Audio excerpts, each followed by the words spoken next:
सामान को उसके हवाले करेगा, आप यहाँ पर पैसा मेरे हवाले करोगे। ठीक है। इसका नाम है इरफान कारकुन। अब आप इसे पहचानेंगे भी नहीं। बिल्डर सही नहीं है वो, मैं फिर कह रहा हूँ। लाइसेंस हमें चाहिए पिस्टल का। हो जाएगा, मसला नहीं है।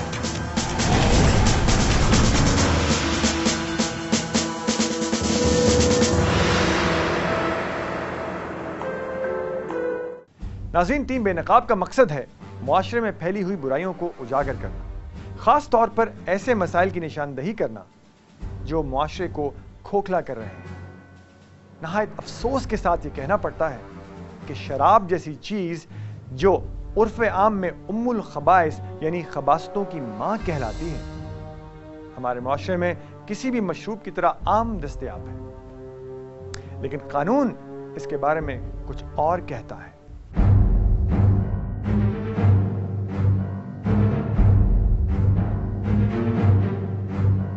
1979 के हुदूद ऑर्डिनेंस के मुताबिक मंदरजा झैल क़वायद के तहत किसी भी लाइसेंस याफ्ता स्टोर से शराब की फरोख्त की इजाज़त है।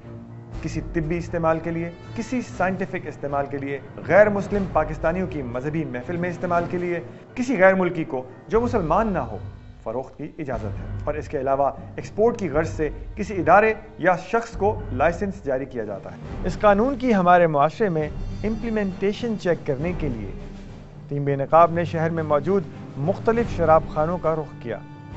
उसके बाद क्या सूरत हाल पेश आई, आइए देखते हैं।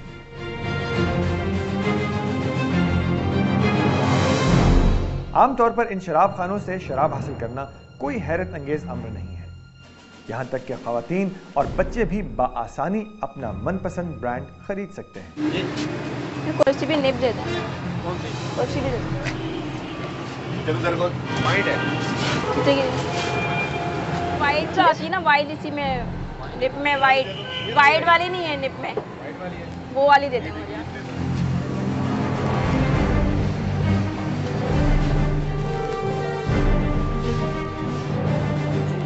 वो दे दो निप।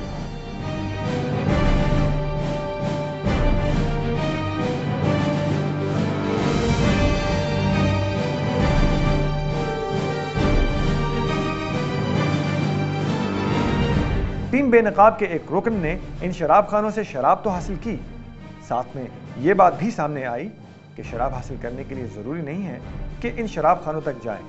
स्टोर्स पर अब होम डिलीवरी का भी इंतजाम है। तो मसला तो नहीं होगा, मतलब कॉल कर देंगे, आप दे देंगे। ये कब से हो स्टार्ट? घर पर भी आ जाएगी। आम नंबर दे दे, लिखकर दे दो, नाम भी लिख देना अपना। क्या नाम है आपका? इमरान।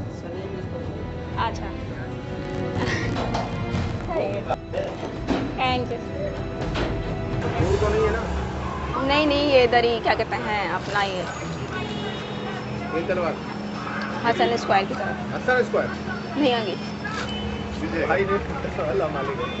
मतलब अगर करीब का एड्रेस देके मंगाने का तो आप। अच्छा ठीक है, आप खुद मतलब डिलीवरी कर देंगे बस। Thank you. एनफोर्समेंट ऑफ हद ऑर्डर 1979 में मौजूद सेक्शन 20 के तहत कवायद और ज़वाबित की खिलाफ वर्जी करने वाले तमाम लाइसेंस होल्डर्स जो मुसलमानों को शराब देते हैं, उनका लाइसेंस कैंसिल करने और उम्र कैद की सजा भी दी जा सकती है।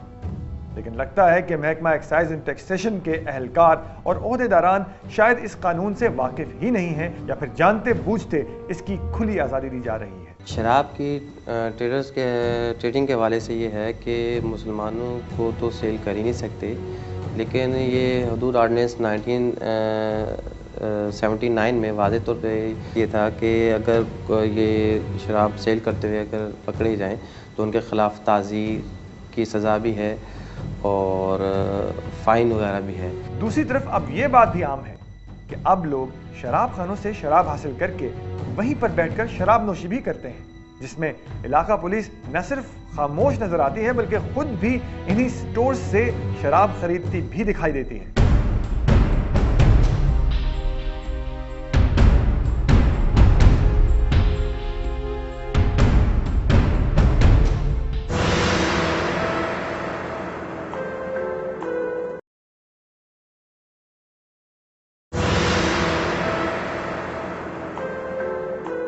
इसके अलावा एक बात और भी सामने आई है कि इन स्टोर से शराब खरीद लेने के बाद कस्टमर्स, खास तौर पर नौजवान, वहीं बैठकर शराब नोशी भी शुरू कर देते हैं। रिहायशी इलाकों में इलाका मकीनों के लिए ये एक नई दर्द-ए-सरी है। ऐसी एक मिसाल टीम बेनकाब के सामने भी आई। पिछले एक हफ्ते से कोरंगी 5 नंबर के इलाके से ये बात बार बार सामने आ रही थी कि इलाके में एक शराब खाने की वजह से वहां की आबादी को सख्त मुश्किलात का सामना है, क्योंकि वहां शराब के नशे में धुत नौजवान आसपास के फ्लैटों में रिहाइश पजीर फैमिलीज को फौश हरकत करके तंग करते हैं। टीम बेनकाब ने जब इलाके का दौरा किया तो मालूम हुआ कि इसी शराब खाने के लिए 2 साल पहले भी मुख्तलिफ समाजी तंजीमों की जानिब से स्टोर के मुसलमान आबादी में ना खोले जाने वाले मामले पर एहतजाजी मुजाहरे किए गए थे। लेकिन मौका परस्ती का बाजार यहां भी गर्म हुआ और बात सिर्फ मुजाहरों तक महदूद होकर रही। समाजी तंजीमें अपने अपने झंडों के साथ गायब हो गईं और दूसरी तरफ लांडी और कोरंगी के इलाकों में मौजूद वहां के मकामी अखबारों के नुमाइंदे अपने अपने नजराने लेकर इस मामले को दबाते चले गए। इस बात का बरमला इजहार वहां पर मौजूद खवातीन ने किया। चैनल वाले आए, कवरेज करी, लेकिन बेचारे अस्पताल में लड़के पड़े हुए थे, किसी की कोई तस्वीर नहीं आई, कुछ भी नहीं आया, कुछ नहीं दिखा रहे। हाँ, जिनको मारा गया अस्पताल में थे 5 नंबर के, कोई उनको देखने भी नहीं गया। इतना पावर है। बहरहाल जब वहां के इलाका मकीनों को इस बात का अंदाजा हुआ कि उनके मसले को भरपूर तौर पर उजागर किया जाएगा, तो उन्होंने इलाका पुलिस और इंतजामिया को दी गई अपनी दरख्वास्तों की कॉपीज टीम बेनकाब को फराहम की। यहाँ रिहाइश है तो ये शराब खाना, ये जहर नहीं होनी चाहिए हमारे बच्चों के लिए। खवातीन ने मिलकर रोड ब्लॉक किया ना, तो पुलिस ने लाठीचार्ज कर दी। यहाँ पे जितने भी मर्दों ने हमारा साथ दिया तो पुलिस ने लाठीचार्ज कर दिया यहाँ पर। तो कितना माहौल को उन्होंने खराब किया। हम तो पूरा मन एहतजाज कर रहे थे। सारी खवातीन अपने घरों से छोड़ कर आए। हर दूसरे दिन खोल लेते हैं, कोई असर नहीं है। बिल्डर्स मिली हुई है, पुलिस मिली हुई है, ये 2 दिन बाद फिर खुल जाएगा, सब मिल जाएगा। और कोई बोलता है तो उसको धमकियां देते हैं। हम ये चाहते हैं सिर्फ इतना, कोई लड़ाई झगड़ा नहीं चाहते, बस इसको कहीं भी शिफ्ट कर लें, बस यहाँ से शिफ्ट कर लें, बस। और कोई हमारी डिमांड नहीं, कोई मुतालबा नहीं। नाज़रीन, इलाके के लोगों के मसाइल के साथ जब टीम बेनकाब concern member of the national assembly जनाब आसिफ हसनैन के पास पहुंची तो उनकी तरफ से टीम बेनकाब के साथ इस मसले के हल के लिए भरपूर ताउन किया गया। मैं समझता हूँ बदकिस्मती से हमारे यहाँ का जो इस वक्त माहौल है और जिस पर बड़ी रिजर्वेशन है लोगों की हर चीज़ में, ख़ास तौर पे करप्शन और दीगर हवाले से, तो मैं ये तो नहीं कहूँगा कि इसमें कौन लोग इन्वॉल्व हैं और किस वजह से किए गए, लेकिन इतना ज़रूर है कि मुस्लिम अक्सरियती इलाकों में जहाँ 98-99% मुस्लिम रह रहे हैं, उन आबादियों में ये लाइसेंस दे दिए गए और ये शॉप्स, वाइन शॉप्स खोल दी गई। न सिर्फ यही, बल्कि उन्होंने इस मसले के हल के लिए अपनी पहले से की जाने वाली कोशिशों को भी टीम बेनकाब के साथ शेयर किया। पिछले दिनों हाजी गुल मोहम्मद गोड और कोरंगी 5 के लिए हमने ये पूरे लेटर्स भेजे हैं, जिसमें से एक लेटर जो है वो मेरा है, जो ये मैंने रवाना किया इस डेट को 23/11 को ये लेटर गया है। इस लेटर के जवाब में कुछ नहीं आया।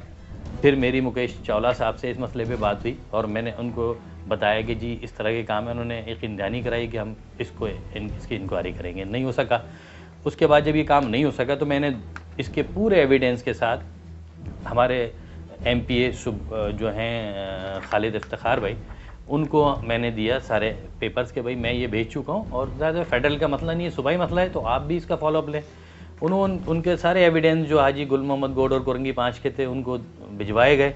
ये उनका दूसरा लेटर है जो नवंबर 2010 में दिया गया। इलाका मकीनों की शिकायत सुनने के लिए MQM के रुकन कौमी असम्बली जनाब आसिफ हसनैन साहब टीम बेनकाब के साथ कोरंगी 5 नंबर भी पहुंचे, जहां उन्होंने मौका पर आवाम को ये भी समझाया कि वो किस तरह से अपनी शिकायत उन तक पहुंचा सकते हैं और साथ ही साथ ये वादा भी किया कि इस मसले के हल तक इलाके के आवाम के साथ वो यकजुबान और हम ख्याल हैं। इसके साथ साथ जनाब आसिफ हसनैन के तवस्सुत से टीम बेनकाब तक ये बात भी पहुंची कि शराफी गोड के इलाके में भी इसी किस्म की सूरत हाल है, जहां 100% मुसलमान आबादी में भी एक शराब खाना तकरीबन 1 साल से अहले इलाका के लिए मुश्किलात खड़ी किए हुए हैं। खालिसतन हाजी गुल मोहम्मद गोड में मैं गुजारिश करूँगा वज़ीर आला सिंध से, पाकिस्तान पीपल्स पार्टी के अपने लोग हैं वहाँ पे, उन्होंने मुझे आकर वो कहा कि जी हमने एहतजाज किया, मुलाकातें की, वज़ीर आला के पास गए, हमने अपने सूबाई मिनिस्टर और शजरा साहब जो सूबाई मिनिस्टर हैं उनसे भी मुलाकात की, किसी ने हमारी मदद नहीं की। अब हम आपके पास आए अपनी इस मदद के लिए कि जी मुस्लिम अक्सरियत इलाका है, यहाँ पर कोई भी जो अक़लियती लोग नहीं है और ये यहाँ पे खुलेआम हो रही है, जिससे आम आदमी, आम नौजवान जो है वो परेशान है। वहाँ पर झगड़े फसाद भी हो रहे हैं और पूरा माशरा माहौल हमारा चेंज हो रहा है। इस इलाके में जब टीम बेनकाब पहुंची तो इलाके के लोग वहां पहले ही एहतजाज कर रहे थे। साथ ही साथ एक दिलचस्प सूरत हाल और भी पेश आई।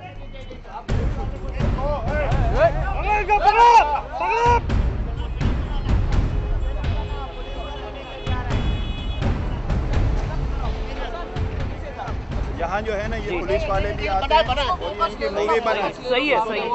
आप देखें उनके वो पुलिस वाले भी आते हैं, वो भी आके यहाँ से जो है ना शराब दे रहे हैं और सारे इलाके के नौजवान और सबको जो है ना ये बांट रहे हैं शराब। यहाँ हमारा सब मुसलमान हैं, सब मुसलमानों का अल्हम्दुलिल्लाह आबादी है, लेकिन यहाँ पे ये वाइन शॉप। हम सब MPA MNA सबके पास जाते रहे, वो कह रहे नहीं ये लंबे हाथ है, हमें ये बता रहे ये लंबे हाथ है।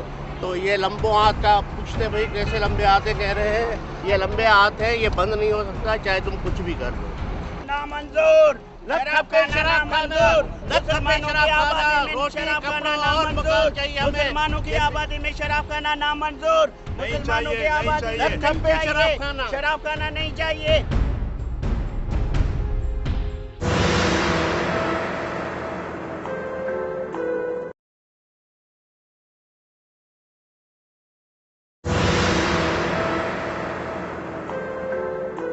इन तमाम बातों को मद्देनजर रखते हुए टीम बेनकाब ने सूबाई मिनिस्टर बरा excise and taxation Mukesh Chawla साहब से इंटरव्यू के लिए रब्ता किया, लेकिन उन्होंने director excise and taxation Shoaib Siddiqui साहब को ये कह दिया कि टीम बेनकाब से वो बात करें।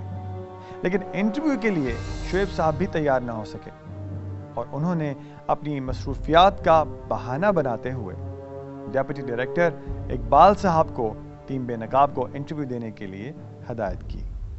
अगर ऐसी कोई शिकायत हो कि वो उन्होंने अंडर एज को सेल किया है या ख़वातीन को सेल किया है, तो उसको फौरी तौर पे उसके ख़िलाफ़ जो हैं वो एक्सप्लेनेशन उसका इशू हो जाता है। फर्स्ट तो सस्पेंड किया जाएगा ऑपरेशन उसका, देन ही will be given show cause. Show cause में चार्जेस होंगे और शोकाज का रिप्लाई आने पे अगर सेटिस्फैक्ट्री नहीं है तो वो जो है कैंसिल, डायरेक्टर जनरल कैंसिल भी कर सकते हैं वो फाइन, और हुए हैं इस तरह स्टोर खुल जाने के बाद किसी इलाके में बादज़ा कंप्लेंट्स मौसूल होने की सूरत में एक्साइज का महकमा क्या ज़रूरी एक्शन ले सकता है, उन्होंने बताया। जब खुल चुका है दुकान और ऑपरेशन है और ये कंप्लेंट आ गई है कि उसमें 100% मुस्लिम आबादी है, तो डेफिनेटली उसको जो है कॉल किया जाता है, प्रोसीडिंग्स को दोबारा कॉल किया जाता है और अगेन हियर करने के बाद उस पर अकॉर्डिंगली जो है वो एक्शन कर लिया जाता है। ये हुआ है अकॉर्डिंगली मीन्स उसको जो है वो सस्पेंड किया जाएगा और अल्टीमेटली उसको जो है अपॉर्चुनिटी हियर, जैसे आला अदालतों की में ये रवायत है कि कंडेम अनहर्ड नहीं हो, कोई भी पार्टी जो है वो एक तरफा सो मोटो कोई फैसला नहीं करे, क्योंकि कंप्लेनेंट को जब सुना जाता है तो जिसके अगेंस्ट कंप्लेंट होती है उसका भी मौक़िफ़ सुना जाता है। तो दोनों को सुनने के बाद जो कानूनी पोजीशन होती है उसमें फैसले का अख्तियार डायरेक्टर जनरल को होता है और इस सिचुएशन में जब 100% हो तो वो उस पर जो है लाइसेंस की कैंसिलेशन ही अल्टीमेट डिसीजन आता है। देखा ये क्या है कि आमतौर पर जो वाइन शॉप के ओनर्स होते हैं इन्फ्लुएंशियल होते हैं और इसी वजह से कोई कंप्लेनेंट प्राइवेट हैसियत में अप्रोच नहीं करता है एक्साइज को भी या दूसरे इदारों को भी। उसमें जो है पूरे एक पर्सन नहीं, डेलीगेशंस की सूरत में उल्मा का डेलीगेशन, रेजिडेंट्स का डेलीगेशन, लेडीज़ वो आते हैं, न सिर्फ वो रिटन में भेज देते हैं डॉक्यूमेंट, लेकिन पर्सनली हियरिंग के टाइम में आते हैं। लेकिन इन केस वो जो हैं वो आदमी जिस तरह आप फरमा रहे हैं कि वो प्रेशराइज हो जाते हैं और वो इन्फ्लुएंशियल लोग होते हैं ओनर्स, तो बिकॉज ऑफ सिक्योरिटी रीज़न नहीं आ सकता।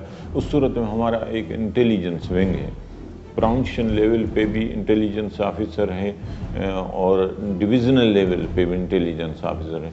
फिर उनको नामजद किया जाता है, उनको जो है असाइन किया जाता है कि वो उसकी इंटेलिजेंस रिपोर्ट दें कि ये जो कंप्लेनेंट है उसमें जो कंटेंट्स हैं वो कहाँ तक सदाकत उनमें है। अगर उसमें सदाकत पाई जाती है तो फिर जो है उसको जिसके अगेंस्ट कंप्लेंट है सिर्फ उसी को कॉल करके और एक्शन किया। नाज़रीन, 2 साल कबल कराची में एक्साइज की तरफ से लाइसेंस याफ्ता शराब खानों की तादाद 44 के करीब थी, लेकिन आजकल ये तादाद बढ़कर 58 हो चुकी है, जो कि सूबा सिंध में स्टोर्स की तादाद का निस्फ है। इसी तरह कराची के 7 होल सेलर्स आज से 2 साल पहले तक तकरीबन 40 ट्रक विस्की और बियर के कराची में फरोख्त किया करते थे, लेकिन अब यह तादाद 70 से 90 ट्रक विस्की और 35 से 40 ट्रक बियर की हो चुकी है। विस्की के एक ट्रक में 650 दर्जन बोतलें मौजूद होती हैं, जबकि बियर के एक ट्रक में 1100 बोतलें होती हैं। यूं कुल मिलाकर विस्की और बियर की कुल 11,52,000 बोतलें हर माह कराची में कंज्यूम होती हैं। अगर इन तमाम शराइत को मद्देनजर रखते हुए शराब की मौजूदा खपत का अंदाजा लगाया जाए तो कानूनी तौर पर शराब की इतनी बड़ी मिकदार में खपत की कोई गुंजाइश ही नहीं है। इससे साबित होता है कि कानून सिर्फ कागजों तक ही महदूद है। नाज़रीन, पाकिस्तान एक नजरियाती रियासत होने की हैसियत से अपने हर शहरी के मजहब और उसके अकीदे को तहफ़्फ़ुज़ फराहम करने की मुकम्मल ज़मानत देता है, लेकिन बदलते हुए वक्त के साथ साथ मुआशरे पर कानून की गिरफ्त मजबूत रखने के लिए कानून साजी एक लाजमी अमर है। इस हवाले से मुस्तकबिल करीब में कोई वाज़ेह बेहतरी होते हुए नजर तो नहीं आती, लेकिन टीम बेनकाब बहरहाल अपना मिशन जारी रखे हुए है। अपना ख्याल रखिएगा।